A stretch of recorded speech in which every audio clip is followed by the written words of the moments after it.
आराध्या की शादी को 3 साल बीत चुके थे।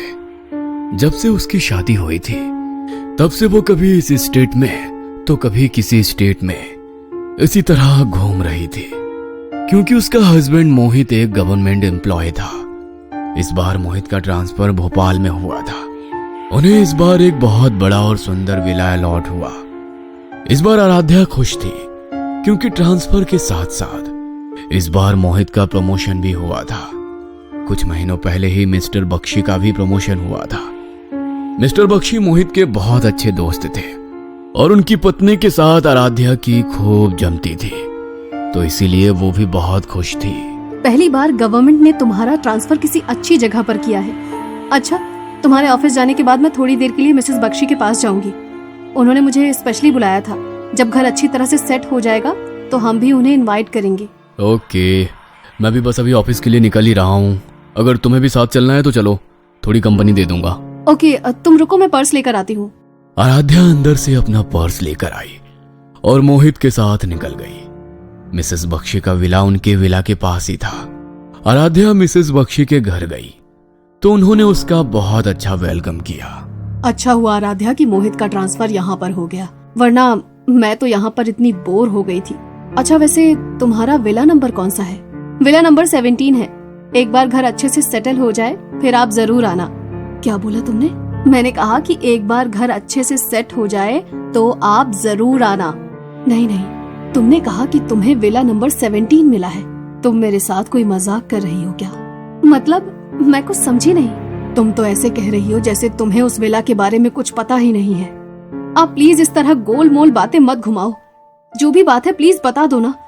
आपकी ऐसी बातों से मुझे डर लगना शुरू हो गया है। अरे, विला नंबर 17 में बहुत साल पहले बैनर्जी फैमिली रहती थी। एक दिन वो अपने किसी फैमिली फ्रेंड के फंक्शन में गए और जब वापस आए तो उनकी बड़ी बहू की मौत हो चुकी थी। उसने खुद ही अपनी जान ले ली थी और उनके पूरे घर में काले जादू का सामान था। उनका कहना था कि उनकी बड़ी बहू अक्सर ही ये सब चीजें करती रहती थी और इसी वजह से उसका हस्बैंड उसे छोड़ना भी चाहता था।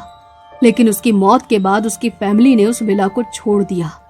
पर उसके बाद जो भी फैमिली वहां पर रहने के लिए आई वो ज्यादा दिन तक उस विला में रह नहीं पाई। क्या? देखो, आप मुझे डराओ मत। मुझे तो वैसे भी इन चीजों से बहुत डर लगता है। मैं तुम्हें डरा नहीं रही हूँ। सब कहते हैं कि वो विला हॉन्टेड है, लेकिन एक बात अजीब है कि सब कहते हैं कि वहां पर सबको एक बच्चे की आत्मा दिखाई देती है। अब वो बच्चा कौन है ये कोई नहीं जानता। किसी ने भी वहां पर मिसेस बैनर्जी की स्पिरिट को कभी नहीं देखा। बस दिखता है तो सिर्फ एक बच्चा। लेकिन मैं तो तुम्हें कहूंगी कि एक रिक्वेस्ट डाल दो कि तुम्हारा विला नंबर चेंज कर दे। रिस्क मत लो। मिसेस बख्शी की ये बात सुनकर आराध्या बहुत डर गई। वो थोड़ी देर बाद घर आकर बैठी तो उसके दिमाग में पूरा दिन वही बात चलती रही। वो पूरा दिन कोई काम भी नहीं कर पाई। शाम को जब मोहित ऑफिस से घर आया तो घर की हालत देखकर उसे लगा कि उसकी तबीयत खराब है। अरे, क्या हो गया तुम्हें? तुम्हारी तबीयत खराब है क्या? घर को जैसे छोड़कर गया था बिल्कुल वैसा ही है। मोहित, आज जब मैं मिसेस बख्शी के पास गई तो उन्होंने बताया कि ये घर हॉन्टेड है। जो भी फैमिली यहाँ पर रहने आई उन्हें यहाँ पर किसी बच्चे की स्पिरिट दिखाई देती है और एक लेडी ने अपनी जान भी ले ली थी इस विला में। तुम प्लीज अपने डिपार्टमेंट में ये विला चेंज करने की रिक्वेस्ट डाल दो। अरे यार, तुम भी ना कैसी कैसी बातों में आ जाती हो। ऐसा कुछ भी नहीं है यहाँ पर, और अगर होता तो वो विला हमें मिलता ही नहीं। और वैसे भी अभी अभी मेरा प्रमोशन हुआ है तो मैं ऐसी सब चीजें नहीं करना चाहता।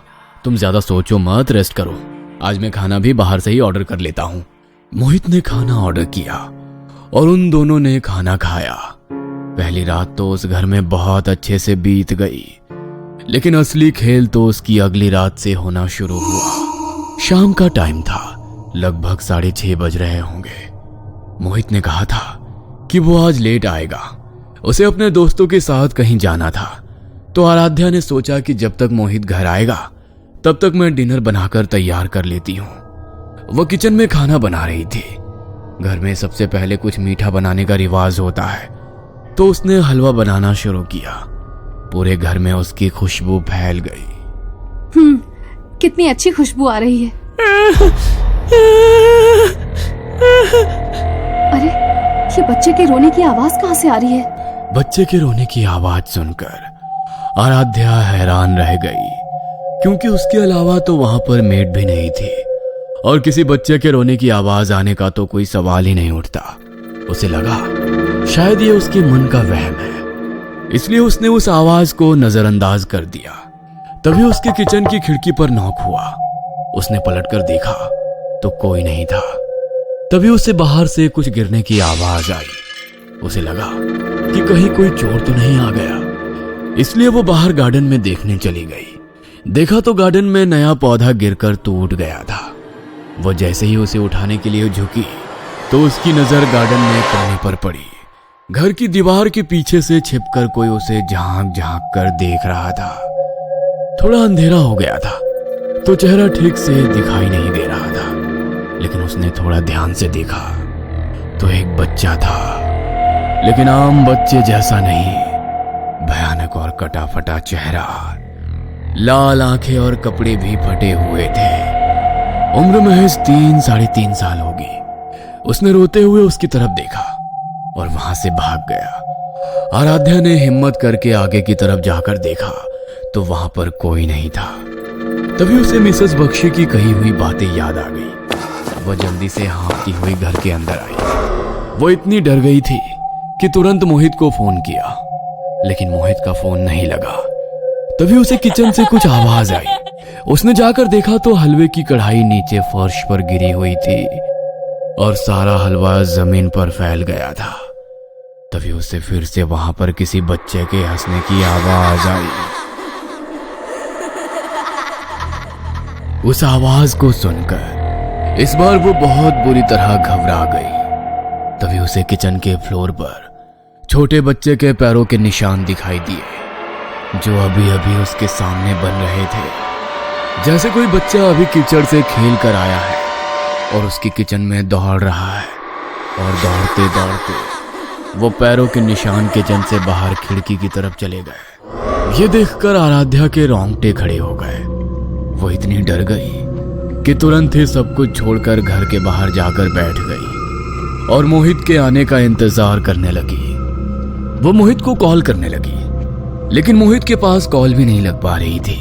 आराध्या को बार बार वहां पर किसी बच्चे के होने का आभास हो रहा था। तभी थोड़ी देर बाद मोहित घर आया तो आराध्या को घर के बाहर बैठा हुआ देखकर वो भी हैरान रह गया।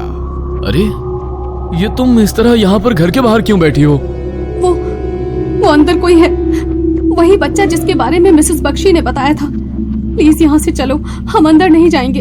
अरे यार, मुझे तो समझ में नहीं आता, तुम इतनी पढ़ी लिखी होकर भी ऐसी बातों पर कैसे भरोसा कर सकती हो? मैंने अपनी आंखों से देखा है उसे, कोई वहम नहीं है। देखो, वैसे भी इस घर में एक लेडी ने अपनी जान दे दी थी और पता नहीं ये बच्चा मुझे क्यों नजर आ रहा है। शायद वो नहीं चाहता कि हम इस घर में रहें। प्लीज तुम चलो यहाँ से, और अगर तुम्हें मेरी बात पर यकीन नहीं होता ना तो किचन में आओ मेरे साथ। उसके पैरों के निशान है वहाँ पर, और उसने किचन में रखी हुई हलवे की कढ़ाई भी नीचे गिरा दी थी। अभी भी किचन में सब फैला हुआ है। चलो मैं तुम्हें दिखाती हूँ। आराध्या मोहित को खींच कर किचन में लेकर गई, लेकिन जब वो किचन में पहुंची तो ना तो वहां पर किसी बच्चे के पैरों के निशान थे और किचन भी बिल्कुल साफ था। खाना भी अपनी जगह पर रखा हुआ था, जिसे देखकर आराध्या के होश उड़ गए। ये कैसे हो गया? अभी तो सब कुछ यहाँ पर फैला हुआ था और बच्चे के पैरों के निशान भी थे। मैं बिल्कुल सच कह रही हूँ। रिलैक्स हो जाओ आराध्या, मुझे लगता है कि तुम्हारी तबीयत ठीक नहीं है। तुम ऊपर चलो और थोड़ी देर आराम करो। घर शिफ्ट करने की थकान में शायद तुम्हारे साथ ऐसा हो रहा है। मोहित आराध्या को ऊपर कमरे में ले गया और वहीं पर खाना भी ले आया। वो दोनों बैठकर खाना खा रहे थे। तभी खाना खाते खाते अचानक आराध्या को उल्टी जैसा मन हो गया। वह जल्दी से भागकर वॉशरूम में गई और उसे वॉमिट होनी शुरू हो गई। तभी आराध्या ने देखा कि उसके मुंह से खून गिर रहा है और उसके मुंह से खून की उल्टियां हो रही है। तभी डर के मारे अचानक आराध्या का ध्यान वॉश बेसिन पर लगे शीशे पर पड़ा तो उसके पीछे वही बच्चा खड़ा दिखाई दिया, जो भयानक तरीके से हंसते हुए उसे ही देख रहा था। आराध्या बुरी तरह डर गई। वो शीशे में देख रही थी कि वह बच्चा उसी की ओर बढ़ रहा है। वो जोर जोर से चीखने लगी और डर के मारे उसने शीशे पर वहां रखी शैम्पू की बोतल दे मारी और वो शीशा टूटकर चकनाचूर हो गया। उसके चिल्लाने और शीशा टूटने की तेज आवाज सुनकर मोहित जल्दी से वहां पर आया तो देखा कि बाथरूम के फर्श पर कांच बिखरा हुआ है और आराध्या जोर जोर से चिल्ला रही है। वो उसे पकड़कर जल्दी से बाहर लेकर आया और बेड पर लिटा दिया। वो बच्चा वहीं पर था मोहित, मैंने देखा उसे। Please stop it. पता नहीं ये मिसेस बख्शी ने तुम्हें कौन सी कहानी पढ़ा दी। अच्छा होता जो तुम उनसे मिलने ही नहीं जाती। पता नहीं क्या क्या हो रहा है तुम्हें। मैं अभी डॉक्टर को बुलाता हूं। मोहित ने डॉक्टर को कॉल किया और थोड़ी देर बाद ही डॉक्टर आराध्या का चेकअप करने के लिए घर पर आए। उसका चेकअप करने के बाद डॉक्टर के चेहरे पर एक मुस्कान आ गई। क्या बात है डॉक्टर, आप इस तरह मुस्कुरा क्यों रहे हैं? मुस्कुराने की बात तो है ही। अरे आपकी वाइफ प्रेग्नेंट है और बहुत ही जल्दी आपके घर में खुशियां आने वाली है। क्या? ओ माय गॉड, ये तो आपने मुझे मेरी लाइफ की सबसे बड़ी गुड न्यूज सुना दी। लेकिन क्या इसी की वजह से आराध्या को बार बार ऐसे भ्रम हो रहे थे? हाँ, प्रेगनेंसी के टाइम पर कभी कभी ऐसा हो जाता है, लेकिन आप चिंता मत करो। मैंने कुछ मेडिसिन लिख दी हैं। आपकी वाइफ को टाइम पर देते रहना तो उनको स्ट्रेस नहीं होगी और ऐसे ख्याल भी नहीं आएंगे। डॉक्टर की ये बात सुनकर वो दोनों ही बहुत खुश हुए। शादी के 3 साल बाद आज उन्हें ये इतनी बड़ी खुशी मिली थी, लेकिन वो नहीं जानते थे कि उनकी ये खुशी ज्यादा समय तक नहीं रहेगी। उस रात आराध्या दवाई खाकर सो गई, लेकिन सोते हुए उसके कानों में एक अजीब सी आवाज पड़ी, जैसे कोई उसके कान में लगातार बड़ी ही तेजी से कुछ फुसफुसा रहा हो। वो आवाज इतनी बढ़ गई कि अचानक आराध्या की नींद टूट गई। उसने सामने देखा तो कोई नहीं था, लेकिन तभी उसे कमरे में रखी अलमारी की तरफ से कुछ खटखट की आवाज आई, जैसे तो कोई लगातार अलमारी पर ठक ठक की आवाज कर रहा हो। उसने हिम्मत करके अलमारी की तरफ मुड़कर देखा तो उसके होश उड़ गए। वही बच्चा अलमारी के ऊपर बैठा हुआ अपने पैरों को हिलाता हुआ बार बार अलमारी पर मार रहा था, जिसकी आवाज पूरे कमरे में गूंज रही थी। उसे देखकर आराध्या का पूरा शरीर डर से कांप गया। तभी अलमारी पर बैठा हुआ वो बच्चा आराध्या को देखकर हंसने लगा। वो वहां से बैठा हुआ सीधा अलमारी से नीचे कूद गया और अपने शरीर को उल्टा मोड़कर हाथ पैरों के बल चलता हुआ आराध्या की तरफ बढ़ने लगा। तभी डर के मारे आराध्या जोर से चिल्लाई तो मोहित की नींद खुल गई और वो बच्चा फिर से कहीं गायब हो गया। क्या हुआ Aaradhya? Are you all right? वो बच्चा। प्लीज स्टॉप इट यार, कोई बच्चा नहीं है यहाँ पर। आराम से सो जाओ, मुझे भी सुबह ऑफिस जाना है, तो प्लीज मेरी नींद मत खराब करो। हर बार की तरह इस बार भी मोहित ने आराध्या की इस बात को इग्नोर कर दिया, लेकिन हर बढ़ते दिन के साथ उसके साथ ये हादसे और ज्यादा बढ़ने लगे। उसकी प्रेगनेंसी का ये 6वां महीना चल रहा था। शाम का समय था, हल्का हल्का अंधेरा हो रहा था। वह घर की छत पर कपड़े सुखाने के लिए आई थी। कपड़े सुखाते हुए वह हल्की हल्की आवाज में गाना गुनगुनाने लगी। तभी उसे पीछे से एक अजीब सी आवाज सुनाई दी। ये कैसी आवाज है? उसने पीछे मुड़कर देखा तो वही बच्चा उसकी ओर आ रहा था, लेकिन इस बार वो बहुत गुस्से में था, जैसे उसके साथ कुछ बहुत गलत हुआ हो और वो इसका बदला लेना चाहता हो। आराध्या को देखकर वो उसकी तरफ बड़ी तेजी से आने लगा। डर के मारे आराध्या सीढ़ियों की तरफ भागी और उसका पैर मुड़ गया।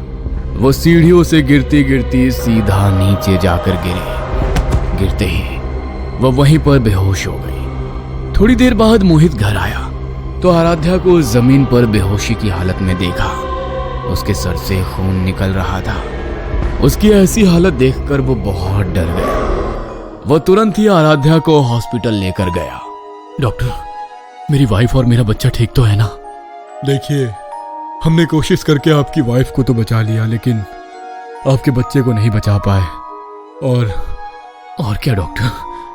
गिरने की वजह से उनका मिसकैरेज हुआ और उसकी वजह से बहुत ज्यादा कॉम्प्लिकेशंस हो गई है।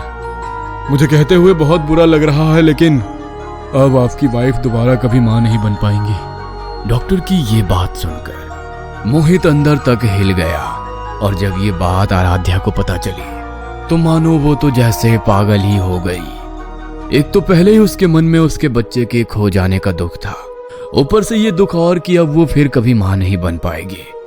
इस बात ने जैसे उसे अंदर से पूरी तरह खत्म कर दिया। उसने खाना पीना भी छोड़ दिया। दिन में कभी खाया तो खाया, वरना 2-2 दिन तक भूखी रहती। मोहित से उसकी ऐसी हालत देखी नहीं जा रही थी, इसलिए उसने डिसाइड किया कि वो गवर्नमेंट द्वारा दिया हुआ वो विला छोड़कर कहीं और रहेगा।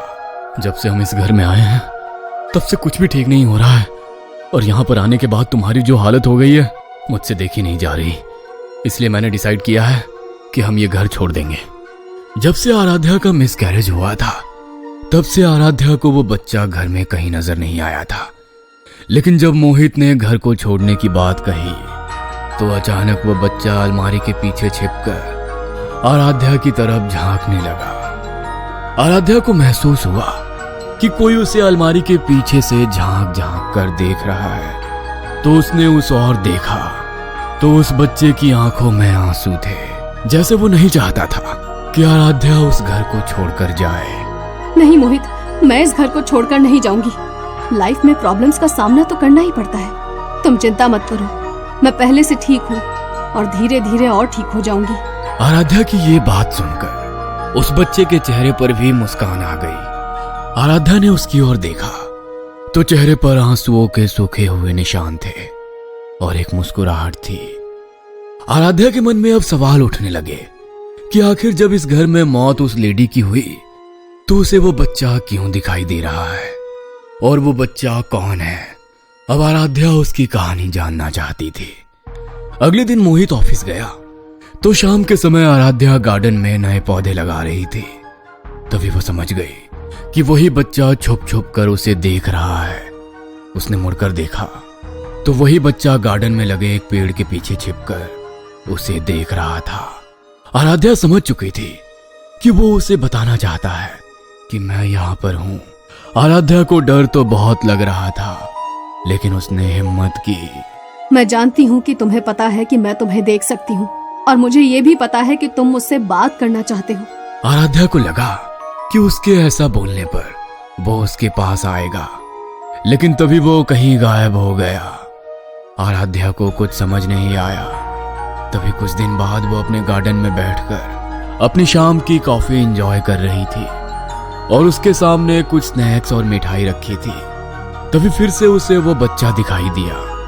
वो खाने की तरफ देख रहा था। तुम्हें ये खाना है? बच्चे ने हाँ में गर्दन हिलाई तो आराध्या ने प्लेट उसकी तरफ बढ़ा दी। तभी प्लेट से एक लड्डू अचानक कम हो गया। मैं जानती हूँ कि तुम मुझसे बात करना चाहते हो। मैं जानती हूँ कि तुम बहुत परेशान हो। मैं जानना चाहती हूँ कि तुम कौन हो और तुम्हारे साथ क्या हुआ। आराध्या की ये बात सुनकर उस बच्चे की आंखों में आंसू आ गए। वो आराध्या की तरफ बढ़ा और उसने उठकर आराध्या के माथे पर अपना हाथ रखा। तभी आराध्या को कुछ ऐसा पता चला जिसे जानकर उसकी रूह कांप गई।